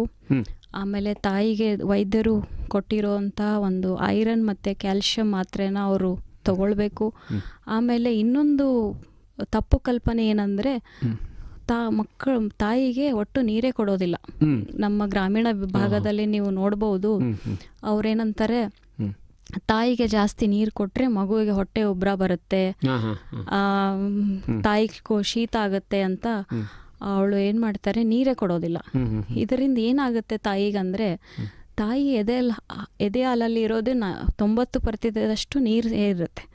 ನಾವು ತಾಯಿಗೆ ನೀರು ಕೊಟ್ಟಿಲ್ಲ ಅಂದರೆ ಎದೆ ಹಾಲು ಹೇಗೆ ಬರೋಕ್ಕೆ ಸಾಧ್ಯ? ಬರೋದಿಲ್ಲ. ಸೊ ದಿನಕ್ಕೆ 2-3 ಲೀಟರ್ನಷ್ಟು ತಾಯಿ ನೀರು ಕುಡಿಬೇಕು. ಆಮೇಲೆ ಇದರಿಂದ ತಾಯಿಯಲ್ಲಿ ಆಗುವಂಥ ನಂಜು ಅಂತ ಹೇಳ್ತೀವಿ, ಪ್ಯೂರ್ಪೆರಲ್ ಸೆಪ್ಸಿಸ್, ಅದರಿಂದನೂ ತಾಯಿಯಲ್ಲಿ ಆಗೋದನ್ನು ತಡೆಗಟ್ಬೋದು. ಮೇಡಮ್, ಹಳ್ಳಿಗಳಲ್ಲಿ ಮತ್ತು ನಗರಗಳಲ್ಲೂ ಕೂಡ ಅನೇಕ ಕಾರಣಗಳಿಂದ ಮಕ್ಕಳಿಗೆ ಅದೇನೋ ಅದು ವಿಟಮಿನ್ ಇದು ಸಿರಪ್ ಹಾಕಬೇಕು, ಅದು ಹಾಕಬೇಕು ಹೀಗೆಲ್ಲ ಅಂತಾರೆ. ಅದು ಹಾಕಿದ್ರೂ ಕೂಡ ವೈದ್ಯರ ಸಲಹೆಯಂತೆಯೇ ಹಾಕಬೇಕಲ್ವ? ತಾವಾಗೆ ಯಾವುದನ್ನೇ ನಾವು ಡೈರೆಕ್ಟಾಗಿ ಹೋಗಿ ಈ ಥರ ಮೆಡಿಸಿನ್ಸ್ ತೊಗೊಳ್ಳೋದನ್ನು ಮಾಡಬೇಡಿ. ವೈದ್ಯರಿಗೆ ನೋಡಿ, ನಿಮ್ಮ ಮಗುವಿನ ತೂಕ ಚೆಕ್ ಮಾಡಿ, ನಿಮ್ಮ ಮಗುವಿಗೆ ಯಾವ್ಯಾವ ಥರದ್ದು ಮೆಡಿಸಿನ್ಸು ವಿಟಮಿನ್ಸು ಬೇಕಾಗುತ್ತೆ ಅನ್ನೋದನ್ನು ಹೇಳ್ತಾರೆ. ನಾರ್ಮಲ್ ಆಗಿರೋಂಥ ಸಾಮಾನ್ಯವಾಗಿ 3 kg ಮೇಲೆ ಇರೋಂಥ ಮಕ್ಕಳಿಗೆ ವಿಟಮಿನ್ ಡಿ ಅಂತ ಏನು ಹೇಳ್ತೀವಿ, ಅದು ಒಂದು ಬಿಟ್ಟರೆ ಯಾವುದೊಂದು ಸಪ್ಲಿಮೆಂಟ್ಸು ಅಥವಾ ಎಕ್ಸ್ಟ್ರಾ ಏನು ಮೆಡಿಸಿನ್ಸ್ ಬೇಕಾಗೋದಿಲ್ಲ. ಬಟ್ ಬೇಗ 8 ತಿಂಗಳಕ್ಕಿಂತ ಬೇಗ ಹುಟ್ಟಿರೋ ಮಕ್ಕಳು, ತುಂಬಾ ತೂಕ ಕಮ್ಮಿ ಇರೋ ಮಕ್ಕಳು, ಆ ಥರ ಏನಾದ್ರು ಇದ್ದರೆ ವೈದ್ಯರ ಸಲಹೆಯನ್ನು ಪಡೆದು ಅವರು ಕೊಟ್ಟಿರುವಂಥ ಒಂದು ಸಜೆಷನ್ಸ್ನ ಫಾಲೋ ಮಾಡಬೇಕಂತ ಹೇಳ್ತೀನಿ. ಹೌದಲ್ಲ? ಓಹೋ ಹೋ ಹೋ. ಮೇಡಮ್, ತಾವು ವಿದ್ಯಾರ್ಥಿಯಾಗಿದ್ದಾಗಲೂ ಇಂಥದ್ದು ಅನೇಕರ ಮಕ್ಕಳ ಸೇವೆ ಮಾಡಿದ್ದೀರಾ, ತಾಯಂದಿರ ಸೇವೆ ಮಾಡಿದ್ದೀರಾ. ಈಗಂತೂ ಇಲ್ಲಿ ಒಬ್ಬ ವೈದ್ಯರಾಗಿ ತಾವು ಸೇವೆ ಸಲ್ಲಿಸ್ತಾ ಇದ್ದೀರಾ. ತಮಗೆ ಬಹಳ ಸಂತೋಷ ಕೊಟ್ಟ ಕ್ಷಣ ಯಾವುದು? ಸಂತೋಷ ಕೊಟ್ಟ ನಮ್ಗೆ ಯಾವಾಗ ಅಂದರೆ, ಆ ಥರ ತುಂಬ ಉದಾಹರಣೆಗಳಾಗಿದೆ. ತಾಯಂದರಿಗೆ ಒಂಚೂರು ಹಾಲು ಬರ್ತಾ ಇರ್ತಿರಲ್ಲ, ಅಥವಾ ಅವರಿಗೆ ಏನಂದರೆ ಒಂಥರ ಏನೋ ನನಗೆ ಆತ್ಮವಿಶ್ವಾಸ ಇಲ್ಲ, ನಾನು ಕುಡಿಸ್ತೀನಿ ನನ್ನ ಮಗುವಿಗೆ ಅನ್ನೋ ಒಂದು ಆತ್ಮವಿಶ್ವಾಸ ಹೋಗಿಬಿಟ್ಟಿರುತ್ತೆ. ಆಲ್ಮೋಸ್ಟ್ ಅವರಿಗೆ ಹಾಲು 1 ತಿಂಗಳಿಂದ ಬರ್ತಾನೆ ಇರ್ತಿರಲ್ಲ. ಆ ಥರದ ಮೆನಿ ಉದಾಹರಣೆಗಳಿದ್ದಾವೆ, ತುಂಬ ಉದಾಹರಣೆಗಳಿದ್ದಾವೆ. ಒಂದು ತಿಂಗಳವರೆಗೂ ಅವ್ರಿಗೆ ಹಾಲೇ ಬರ್ತಾ ಇರಲಿಲ್ಲ. ಆಮೇಲೆ ಅದು ರೀಲ್ಯಾಕ್ಟೇಷನ್ ಮೆಥಡಿಂದ ತಾಯಿದು ಪೋಷಣೆಯನ್ನು ಸುಧಾರಿಸಿ, ಆಮೇಲೆ ಮಗುವಿಗೆ ಯಾವ ಥರ ನಾವು ಫೀಡ್ ಮಾಡಬೇಕು ಅಂತ ಹೇಳಿ ತೋರಿಸಿಕೊಟ್ಟಾದ್ಮೇಲೆ ಅವರು ನಮಗೆ ಬಂದು ತೋರಿಸ್ತಾರಲ್ಲ, ನೆಕ್ಸ್ಟ್ ಟೈಮ್ ಬಂದಾಗ ಈ ಥರ ನಾನು ಫೀಡ್ ಮಾಡ್ತಾ ಇದ್ದೀನಿ ಮೇಡಮ್ ಅಂತ ಹೇಳೋದು ಒಂದು ತುಂಬ ಸಂತೋಷದ ಕ್ಷಣ ಅನಿಸುತ್ತೆ ನಮಗೆ. ನಾವು ಹೇಳಿದ್ದನ್ನು ಮಾಡಿದ್ದಾರೆ, ಅದರಿಂದ ಅವರಿಗೆ ಲಾಭದಾಯಕ ಆಗ್ತಾ ಇದೆ ಅನ್ನೋದು ಒಂದು ಕ್ಷಣವೇ ತುಂಬ ಸಂತೋಷ ಅನಿಸುತ್ತೆ. ಮೇಡಮ್, ಕೆಲವು ಸಿಚುವೇಶನ್ಗಳು ಹೀಗಿರ್ತವೆ, ಜನನ ಆದ ಕೂಡಲೇ ತಾಯಿಗೆ ಏನೋ ಅನಾರೋಗ್ಯ ಇರ್ತದೆ.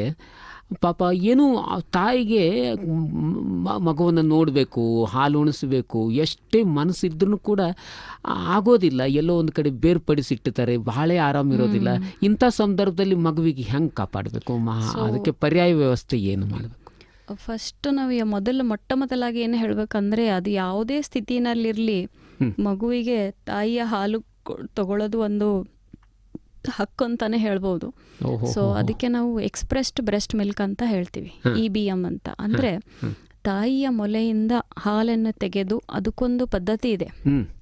ಆ ಪದ್ಧತಿನಲ್ಲಿ ಅದನ್ನು ತಾಯಿಯ ಮೊಲೆಯನ್ನು ಹಾಲನ್ನ ಒಂದು stainless steel bottle, stainless steel container, ಏನು ಬಟ್ಲು ಅಂತ ಹೇಳ್ತೀವಿ, ಅದರಲ್ಲಿ ತೆಗೆದು ಒಂದು ಸ್ಟೇನ್ಲೆಸ್ ಸ್ಟೀಲ್ ಚಮಚದಿಂದ ಮಗುವಿಗೆ ಹಾಲನ್ನು ಕುಡಿಸ್ಬೋದು.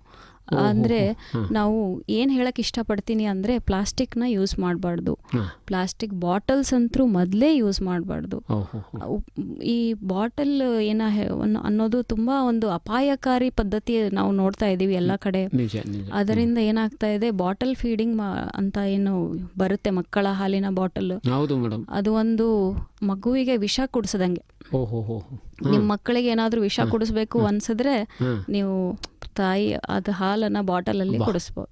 ಅಂದರೆ ನಾನು ಹೇಳೋದ್ರದ್ದು ನೀವು ಆ ತಾತ್ಪರ್ಯ ಅಷ್ಟು ಅರ್ಥ ಮಾಡ್ಕೊಳ್ಳಿ.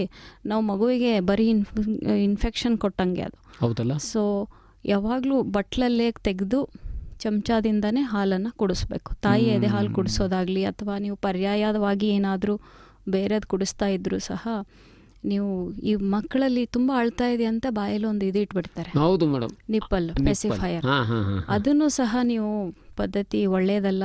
ಅದರಿಂದ ಮಕ್ಕಳಿಗೆ ತುಂಬ ಸಾರಿ ವಾಂತಿ ಭೇದಿ ಆಗೋದು, ನಿಮೋನಿಯಾ ಆಗೋದು ಆ ಥರ ಎಲ್ಲ ಆಗುತ್ತೆ. ಅಂಥ ಪದ್ಧತಿಗಳನ್ನು ಮಾಡಬೇಡಿ. ನೀವು ತಾಯಿ ಮಗುನ ಎಷ್ಟಾಗುತ್ತೋ ಅಷ್ಟು ಜೊತೆಗೇ ಇರಬೇಕು. ಅಂದರೆ ಜೊತೆಗಂದರೆ ಒಂದೇ ಹಾಸ್ಪಿಟಲಲ್ಲ, ಪಕ್ಕಕ್ಕೆ ಇರಬೇಕು. ಆ ಬಾಂಧವ್ಯ ಅನ್ನೋದು ತುಂಬಾ ಸ್ತನ್ಯಪಾನದ ಮೇಲೆ ತುಂಬ ಪರಿಣಾಮ ಇರುತ್ತೆ. ಬೆಡ್ಡಿಂಗ್ ಇನ್ ಅಂತ ಹೇಳ್ತೀವಿ ನಾವು. ಬೆಡ್ಡಿಂಗ್ ಇನ್ ಅಂದರೆ ತಾಯಿ ಮತ್ತು ಮಗು ಒಂದೇ ಬೆಡ್ ಮೇಲೆ ಮಲ್ಕೊಳ್ಬೇಕು. ಅದನ್ನು ಸಪ್ರೇಟ್ ಮಾಡೋದ್ರಿಂದ ಸ್ತನ್ಯಪಾನದ ಮೇಲೆ ಅಡ್ಡ ಪರಿಣಾಮ ಇರುತ್ತೆ ಅನ್ನೋದನ್ನು ಹೇಳ್ತೇನೆ. ಕೇಳಿದ್ರಲ್ಲ ಶ್ರೋತೃಗಳೇ, ಇದುವರೆಗೂ ನಮ್ಮ GIMS Gulbarga institute of medical sciences ಈ ಗೌರ್ಮೆಂಟ್ ಆಸ್ಪತ್ರೆಯಲ್ಲಿ ಈ ಮಕ್ಕಳ ತಜ್ಞರಾಗಿ, ಮಕ್ಕಳ ವೈದ್ಯಕೀಯ ವಿಜ್ಞಾನ ವಿಭಾಗದಲ್ಲಿ ತಜ್ಞರಾಗಿ ಸೇವೆ ಸಲ್ಲಿಸ್ತಾ ಇದ್ದ ನಮ್ಮ ಜ್ಯೋತಿ ಮೇಡಮ್ ಅವರು, ಡಾಕ್ಟರ್ ಜ್ಯೋತಿ ಮೇಡಮ್ ಅವರು ಈ ವಿಭಾಗದಲ್ಲಿ ಭಾಳ ಅವರು ಅನುಭವ ಭಾಳ ಇದೆ, ಬಹಳ ಅನುಭವ ಸಂಪತ್ತಿದೆ. ಅಷ್ಟೇ ಒಂದು ಹೃದಯವಂತಿಕೆ ಇದೆ ಅವರಲ್ಲಿ. ನಿಜವಾಗಿಯೂ ತಾಯಿಯ ಮತ್ತು ಮಗುವಿನ ಬಾಂಧವ್ಯದ ಬಗ್ಗೆ ಭಾಳ ಚೆನ್ನಾಗಿ ಮಾತಾಡಿದ್ರು. ಎದೆ ಹಾಲಿನ ಮಹತ್ವವನ್ನು ಕುರಿತಾಗಿ ಹೇಳಿದ್ರು. ಮಗು ಮತ್ತು ತಾಯಿ ಆದಷ್ಟು ಕೂಡಿ ಇರಬೇಕು. ಆ ಬೆಸುಗೆ ಏನಿದೆ, ತಾಯಿಯ ಬೆಚ್ಚನೆಯ ಎದೆಯ ಅಪ್ಪುಗೆ ಮಗುವಿನ ಬೆಳವಣಿಗೆಗೂ ಕಾರಣ ಆಗುತ್ತೆ, ತಾಯಿಯ ಬೆಳವಣಿಗೆಗೂ ಕಾರಣ ಆಗುತ್ತೆ. ಭಾವನಾತ್ಮಕವಾದ ಸಂಬಂಧ ಬೆಳೆಯುತ್ತೆ. ಆದ್ದರಿಂದ ಈ ಸ್ತನ್ಯಪಾನ, ತಾಯಿಯ ಮೊಲೆ ಹಾಲು ಮಗುವಿಗೆ ಅಮೃತ. ಅದನ್ನು ಕುಡಿಸೋದನ್ನು ತಪ್ಪಿಸಬೇಡ್ರಿ, ಅದನ್ನು ಖಂಡಿತವಾಗಿ ಕುಡಿಸ್ರಿ. ಜನನ ಆದ ಕೂಡಲೇ ಏನು ತಾಯಿಯ ಎದೆ ಹಾಲು ಇರ್ತದೆ, ಅದು ಗಿಣ್ಣು ಅಂತ ಏನಂದ್ರು, ಅದು ಬಹಳ ಅಮೂಲ್ಯವಾದದ್ದು. ಅದನ್ನು ಚೆಲ್ಲಬೇಡ್ರಿ, ಅದನ್ನು ಹಾಳು ಮಾಡಬೇಡ್ರಿ, ಮಗುವಿಗೆ ಅದನ್ನು ಕುಡಿಸ್ರಿ ಅಂತ ಹೇಳಿ ಈ ಮೂಲಕವಾಗಿ ಸಂದೇಶವನ್ನು ಕೊಟ್ಟಿರುವ ಡಾಕ್ಟರ್ ಜ್ಯೋತಿ ಮೇಡಮ್ ಅವರಿಗೆ ಅಂತರ್ವಾಣಿಯ ಕೇಳುಗರ ಪರವಾಗಿ ಧನ್ಯವಾದಗಳನ್ನು ಅರ್ಪಿಸ್ತಾ ಇದ್ದೀವಿ. ನಮಸ್ಕಾರ ಮೇಡಮ್ ಅವರೇ. ನಮಸ್ಕಾರ, ಹೃತ್ಪೂರ್ವಕ ವಂದನೆಗಳು.